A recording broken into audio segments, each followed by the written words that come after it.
2024年6月17日，浙江省湖州市吴兴区道场乡的一个山坡上，有位大娘在挖野菜，挖着挖着呢，看见了一个被丢弃的行李箱，散发着一股怪味儿。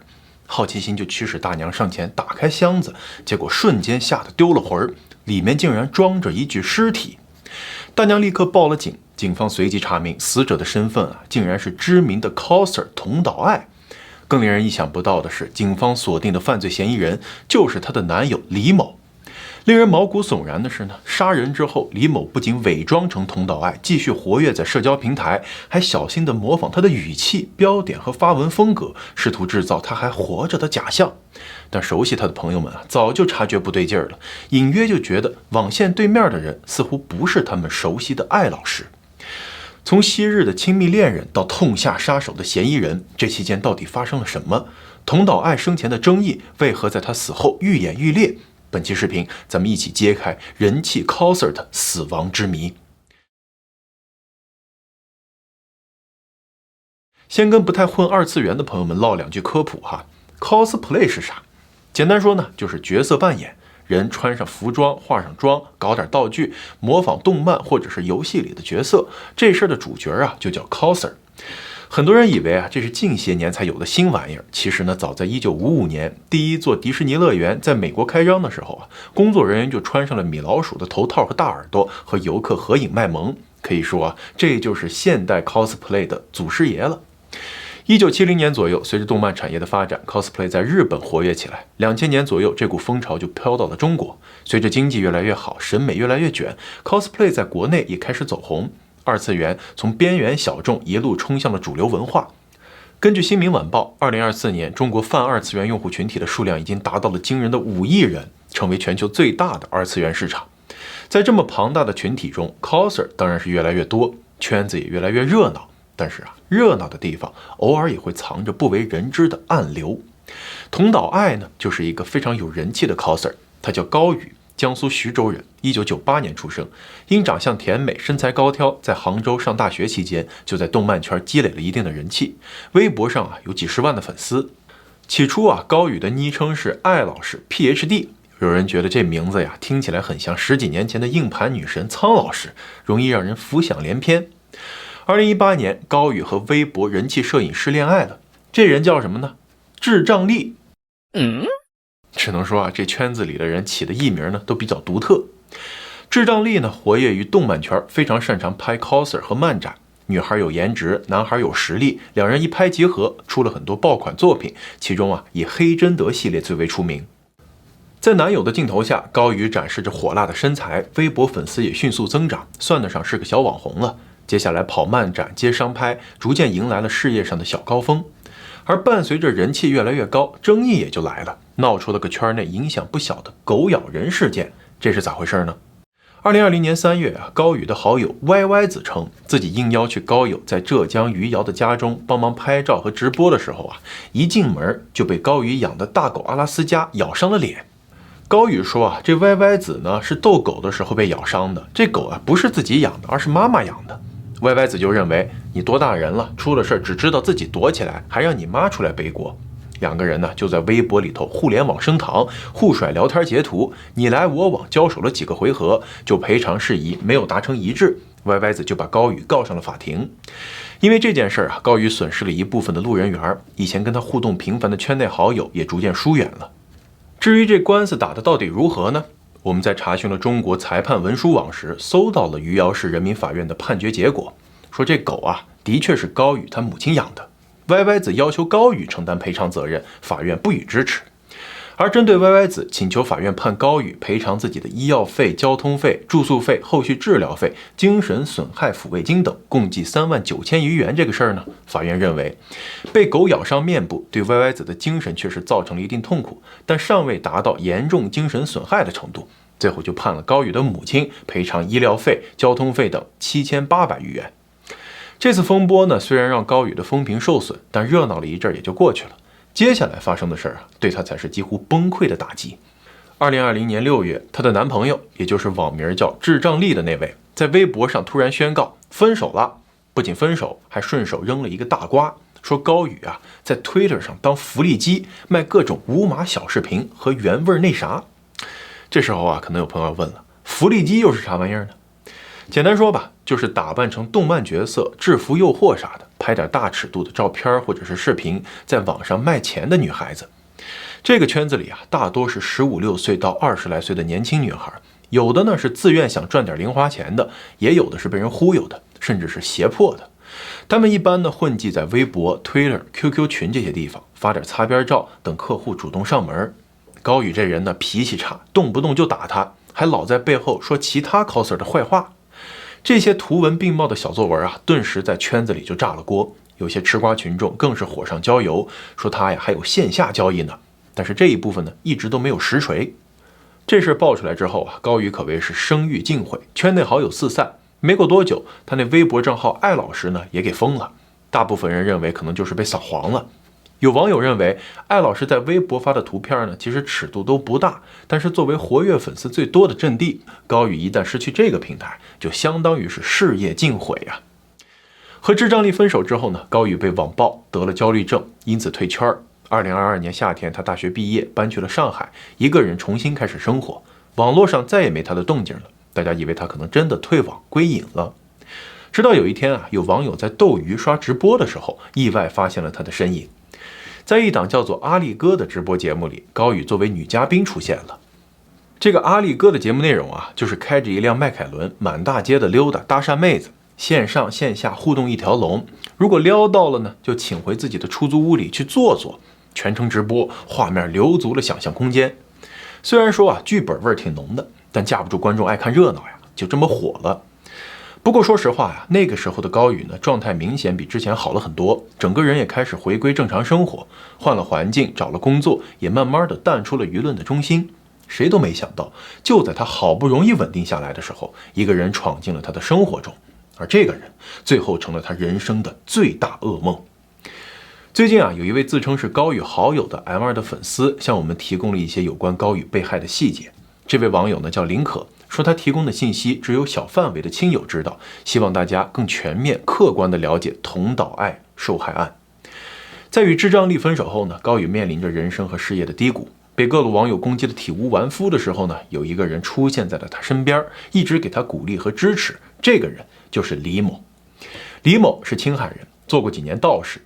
高宇在经历网暴后啊，总是被鬼压床，这其实是一种由于精神状态不好造成的睡眠障碍。李某得知后啊，主动来帮高宇做法。接触之后啊，高宇觉得李某人挺好啊，会做饭，爱打扫，老实可靠，有上进心，是个值得依靠的对象。这么一来二去啊，两人就渐渐的走到了一起。然而，看似老实巴交的李某，真的是一个顾家好男人吗？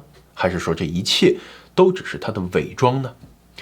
玩魔兽的老玩家可能听说过一个名字，他是部落阵营的亡灵法师，长期活跃在新手村，专杀小号，人称联盟玩家收割者，在游戏里影响很大，粉丝众多。这人呢就是三哥三季道。这个游戏账号啊几经易手，最后是李某将他买下，以三季道的名义活跃在网络上，李某也顺势自称为三哥。李某的年龄啊比高宇大很多，大概35到40岁左右。虽然人比较胖，将近300斤了，但是在恋爱初期，两人非常甜蜜。直脾气的高宇啊对别人都比较硬气，但对李某却很温柔，连跟好友的微信群聊名称都是守护全世界最好的三哥。在朋友圈高调宣布了两人的感情， B 站主页介绍中也指向了二人共同的生活号三哥家的饭，足以见得他对男友的重视程度。值得注意的是啊，高宇自嘲三季道男粉比艾老师多，这咋高攀得起啊？由此啊，我们可以大胆猜测，李某是以三季道的身份跟高宇交往的，并没有说这号是买来的。很多人当时都挺疑惑的，说高宇这么好看，为什么会选择跟李某在一起呢？这两人的外形气质差距这么大，搞不好就是因为李某家有钱啊，高宇是看上他的钱了。但是啊，根据好友林可透露，情况好像完全不是那么回事儿。李某呢，大学毕业后去了广东，干的是房产销售。他自己说，当时跟着一个老板创业，想着挺美的，结果合同签了没多久，公司就黄了，还欠了一屁股债，200多万。合同啊写的不清不楚，最后这笔债就成了李某一个人扛，家里不得不帮他把这笔钱全还了。从那以后啊，他爸就对他下了死命令，赶紧出去上班挣钱，每个月往家里打钱还债吧。李某呢还自曝过一段奇遇，说他后来在湖南谈了场半年左右的恋爱，是网恋奔现的那种，结果啊，有一天他提前下班回家，刚一推门，对方刚洗完澡从浴室走出来，全身赤条条的，还晃着不可描述的部位。李某当场就崩溃了，原来这是一伪娘啊！东西都还没来得及收拾，连夜就打包跑路回了青海。之后啊，他说自己心灰意冷，跑去山上当了几年道士，正式皈依了道教。至于这段经历是真是假，高宇的朋友们也没法确认，反正李某说的是煞有其事。林可还提到，李某的背后有一个魔法少女的纹身，说是当时啊做道士的时候，有一个台湾来的同行啊，俩人斗法斗输了，所以对方就要求他纹上去。但是呢，在林可看来这就是胡扯，大概率就是为了某个妹子纹的。几年后，李某离开道观，来到杭州创业卖酸奶，不出意外又失败了。后来他跟高宇确认了恋爱关系，就从杭州搬到了上海，直接住进了高宇的公寓。按理说啊，成年男人谈个恋爱，多少得分担点生活压力吧。可李某那会儿呢，干的活是有一搭没一搭的广告策划，收入不稳定，生活费、房租、水电、吃饭啥的，几乎都是高宇在撑着。他们跟朋友一起出去吃饭，也都是高宇抢着买单，一副女强男弱的状态。2023年5月左右，李某的母亲因病需要做手术，高宇就放下工作，陪着李某一起去医院照顾李母。高宇也给自己的父亲说了男友的状况，结果老爸一听啊，坚决反对这段感情。但高宇呢，没有放弃，每次他爸来上海，他都安排李某积极表现，希望能够改变父亲的看法。高宇的另一个好友王胡在接受华商报采访时提起李某就愤怒不已。王胡自称和高宇是大学同学，两个女孩一路走来感情深厚，王胡也见证了高宇的两段感情。他说每次啊都是高宇那边爱得轰轰烈烈。在他看来呢，高宇虽然脾气有些急躁，但长期处下来就知道他是非常单纯善良的一个人，有些讨好型人格。这可能和高宇的成长环境有一定关系。出自单身家庭，父亲在北京，他和母亲在余姚生活，父母对其生活不太能够管得到。王胡了解的情况是，李某早前从事过品牌策划工作，和高宇谈恋爱的时候呢，基本上是无业状态，以配合女方工作为主。更炸裂的是，李某在广州时期有过婚史，他对外宣称是女方出轨，所以离婚了。高宇出事之后呢，女方还发声说李某曾有家暴行为。总之啊，在这段感情中，高宇的好友都认为两个人非常不般配，有粉丝气的说他应该去挂个眼科。不得不说，感情这东西总是当局者迷，旁观者清啊。这段时期呢，高宇的事业陆续恢复，他以同岛爱的昵称重回各大社交平台，积累粉丝，做回了小网红。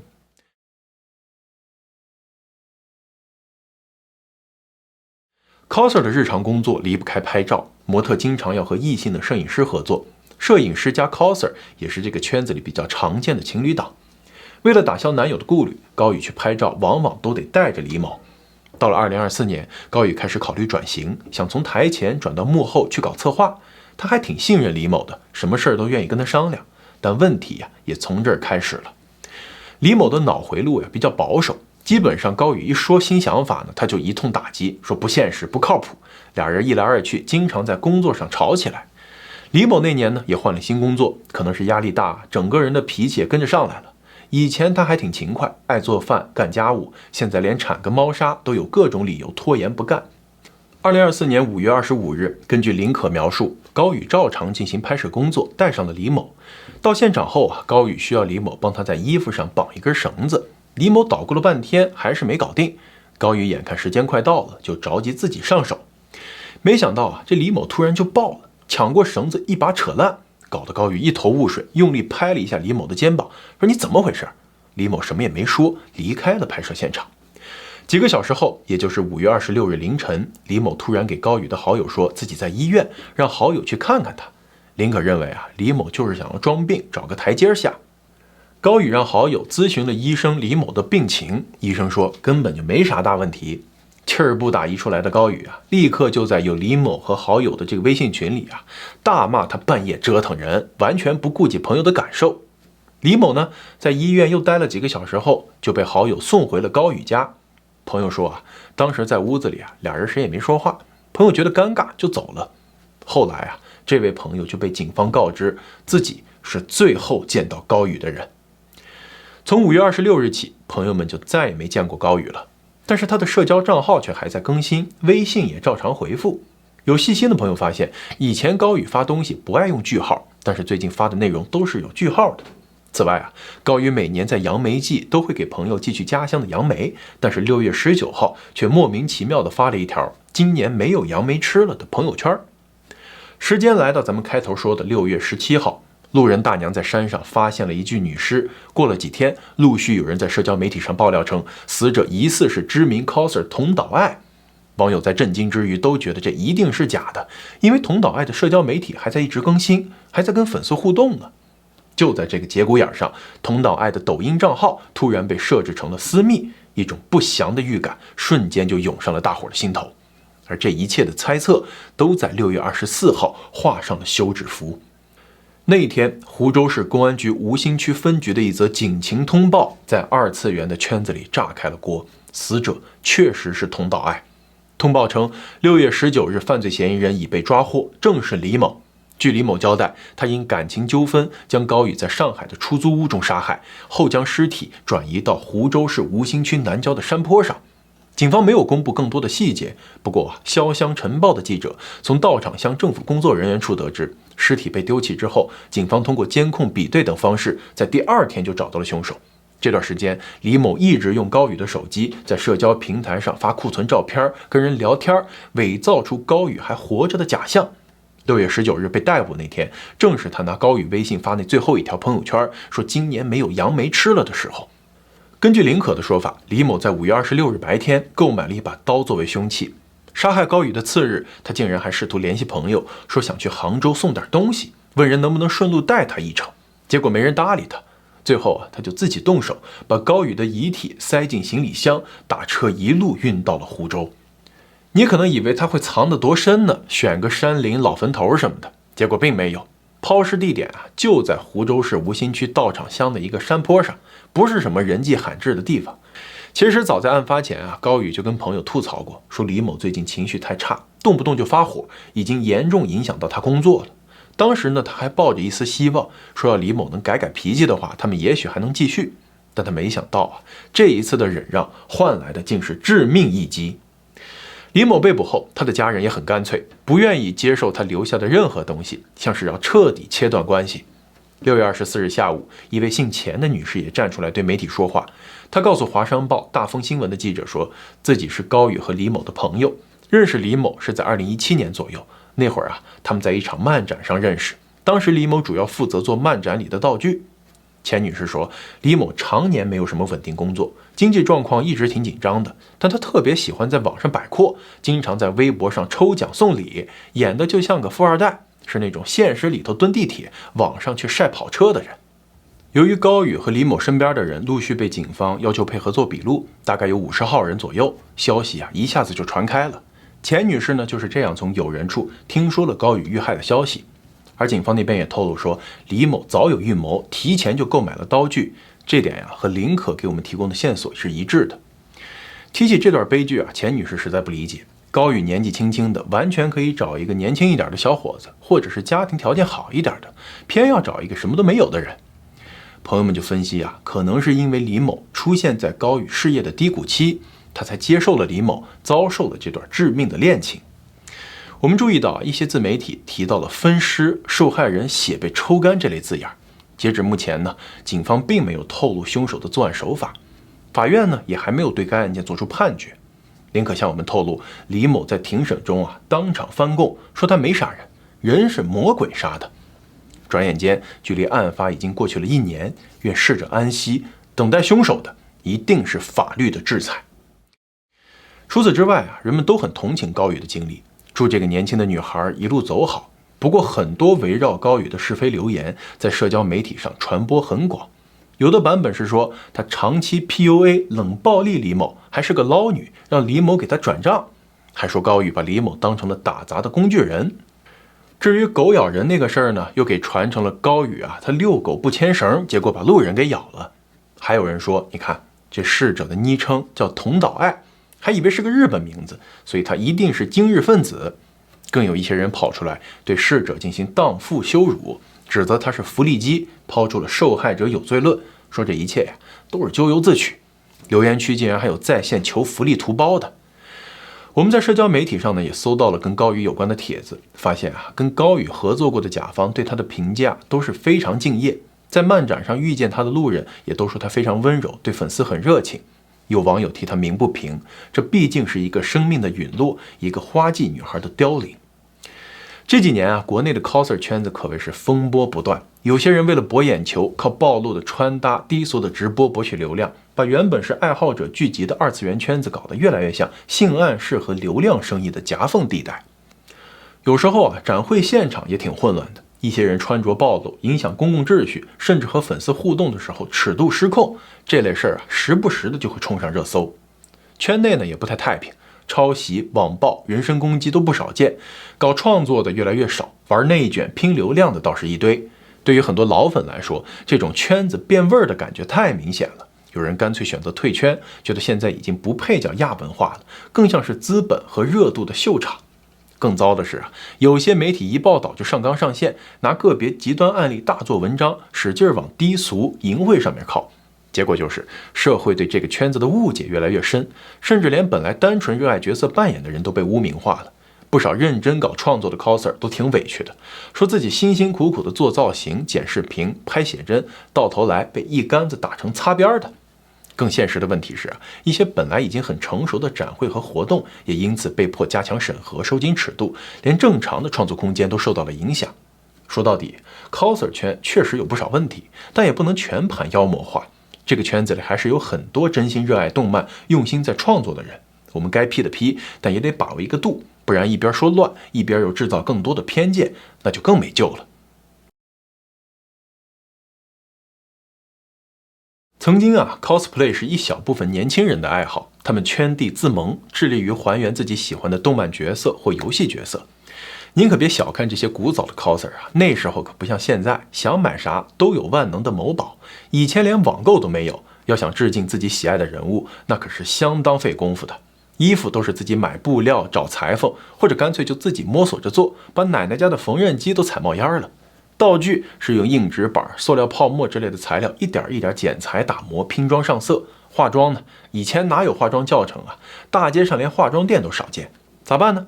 从动漫里一帧一帧截图，自己打印图片，对着镜子一点一点画。甭说挣钱了，都是在烧钱。coser 们单纯为爱发电，才把这个小众爱好坚持了下来。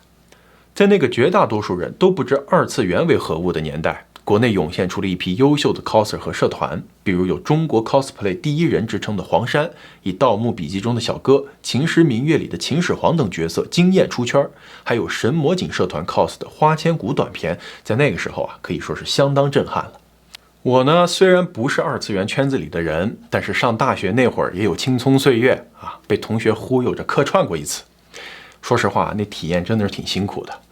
我记得光是妆发就捣鼓了好几个小时，而且我第一次戴美瞳，眼睛都快撑瞎了，硬是塞不进去。好不容易全副武装好了，结果还得顶着30几度的大太阳，在西湖边上人挤人的那廊桥上，接受来往游客的那种哟这谁呀，奇装异服的那种眼神洗礼，然后还得一本正经的凹造型，要摆出角色的表情来。至于拍出来的效果嘛，大家可以猜猜看，我 cosplay 的到底是谁呢？ 5 minutes later， 大家猜不出来也情有可原，因为我 cos 的是《三生三世十里桃花》里的天君长孙夜华。按理来说呢，这应该是一个气场强大、冷面深情的角色，奈何在下颜值平平，演技又有限。我记得当时室友们看完照片就纷纷吐槽说我这个版本更像是三国杀里头那个奸诈腹黑的曹丕，所以这是我妥妥的黑历史了。这几年国内的二次元产业迎来了大爆发，商场负一层涌现出了很多谷子店。你没听错这谷子不是吃的那种，而是商品谷子的谐音，主要就是二次元的周边产品，比如吧唧badge、亚克力立牌、小卡、挂件等等。除此之外还衍生出了很多专有名词儿，比如说痛包，不是贵到心痛的包包，而是用大量周边装饰的包包；毛娘，不是被你惹毛的老娘，而是给 coser 们捏假发的人；集邮，也不是拿着镊子夹邮票，而是在漫展上合影。二次元的爱好者普遍年龄偏小，在这个圈子里，大家能找到志同道合的朋友，一起追番、逛漫展、出 cos， 多少能暂时逃离一下学习、生活和工作的压力。但是问题也来了呀，有些人就看准了二次元这块泼天的流量，开始搞起了歪门邪道。最让人头疼的就是擦边和软色情。在微博上搜 cosplay 的话题，翻着翻着呀，您就会发现这画风逐渐变清凉。一些人的衣服呢变得非常节省布料，9张图里头5张都得挂。可是，一旦有人靠这种方式获得了流量，其他人就会蜂拥而上，跟二次元压根不沾边的网红博主都纷纷凑上来。你什么角色出圈，我就拍什么，再搞点尺度大的直播，跳跳擦边舞，动辄10万、100万的播放量，都能转化成真金白银的 KPI 呀！你还得叫我一声女菩萨呢。而那些勤勤恳恳出角色的 coser 们，只能看着自己低得可怜的阅读量，叹一口气。线下漫展也成了重灾区，总有个别穿着暴露的女孩对着里3层外3层的摄像机忘我的凹造型。各大漫展的主办商也被这种行为吓得纷纷贴出注意事项，场地里还能管一管，场外就尽情释放了。这些照片不后码咱都发不出来。关于漫展擦边最具争议的出圈事件是在2020年的上海漫展上，一名穿着 JK 制服的女生疑似摆出不雅姿势，路人大呼：“保安在哪儿啊？你有病吧？来漫展搞这些事情，不要再给 JK 招黑了。”哎，保安在哪里啊？保安在哪里啊？你有病吗？你来漫展搞这些动作，有必要吗？你漫展麻烦你认真的做动作好吗？不要再给 JK 抹黑了，谢谢你。事后女孩发文称自己穿了安全裤，但是没能注意到自己在公众场合摆出的姿势是否合理，她要为此向广大网友致歉。一时间网友吵翻了天。一部分人认为女孩没错穿衣自由嘛，更何况人家还穿了打底裤的，想怎么摆姿势就怎么摆呗。另一部分人认为，谁会在公共场合撅个腚啊？这不就是妥妥的性暗示吗？漫展上那么多未成年小朋友，这影响多不好。而至于到底擦没擦，大伙怎么看呢？这种行为呢，给追求流量不顾底线的人带来了灵感，秉承着黑红也是红，某些年轻的女孩意识到这种方式来钱快呀，在笑贫不笑娼的畸形价值观下，就加入了福利机的阵营。公序良俗不敌胸脯4两，用好身材可以来赚钱，来个榜一大哥岂不美哉？殊不知命运馈赠的礼物，其实暗中早已标好了价格。咱们之前讲过的狗头萝莉就是一个例子。跌入谷底后呢，她决定彻底跟过去告别。这过程并不轻松，他去学做煎饼果子，人人都认为他是在炒作，没想到他一摊就是2年，卖出了5万多张煎饼，没有再从事过擦边直播。尽管如此，跟他合作的甲方总是聊着聊着就问他能不能花10倍的价钱睡一觉，有人给他发私信开出70万1个月的包养费，这些都被他拒绝了。因为二次元屡报负面新闻，让一些不了解这个圈子的人产生了偏见，把喜欢二次元的年轻人贴上伤风败俗、不务正业的标签，甚至有嚣张的大妈在商场里指着几个 cosplay 的女孩破口大骂，说他们崇洋媚外，还把一名女孩推倒在地，女孩只能委屈的哭。讽刺的是这个大妈自己呢浓妆艳抹，穿着暴露，还说这些年轻人不学好。依我看这位大妈才应该回炉重造一下。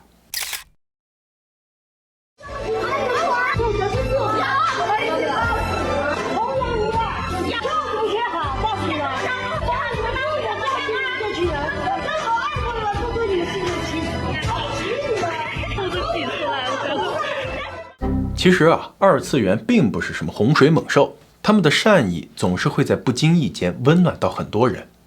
5岁的女孩小艾莎患有白化病，她的头发是白色的，眼睛是浅蓝色，走在路上或多或少会被行人投去异样的目光。但在去年11假期，小艾莎在北京的地铁上就遇见了一位 cos 原神卡维的小哥哥。小哥哥一看她就夸她漂亮，还邀请她和妈妈去逛漫展。第二天呢，小艾莎真的去了。她一下子就被那群5颜6色头发的 coser 们吸引住了，特别喜欢那些跟她一样白头发的角色。coser 们呢也特别暖心，主动合影送小礼物，现场化身夸夸团，一句接一句的夸她像小公主。就这样小艾莎第一次发现，原来与众不同也可以很美。从那以后，她慢慢变得开朗起来，还上过舞台，走过秀。说到底二次元不只是换个发色，穿个衣服，它更多时候呢是一份治愈现实的力量。有人把它当作兴趣，有人把它当作逃离现实的小小出口。但在某个特别的瞬间，它也能够成为一个孩子通往阳光的引路人。这个呀，也许才是二次元和三次元互相奔赴的意义。曾经啊，我们这代人最爱看的动漫就是《灌篮高手》《火影忍者》《海贼王》《名侦探柯南》。小时候，它给我们带来天马行空的想象力，在成长的过程中给我们热血和温暖。长大后，它充当了我们的精神食粮。追一追泡面番是我们在碎片化时间里的快乐。现在啊，二次元文化已经从小众走向大众。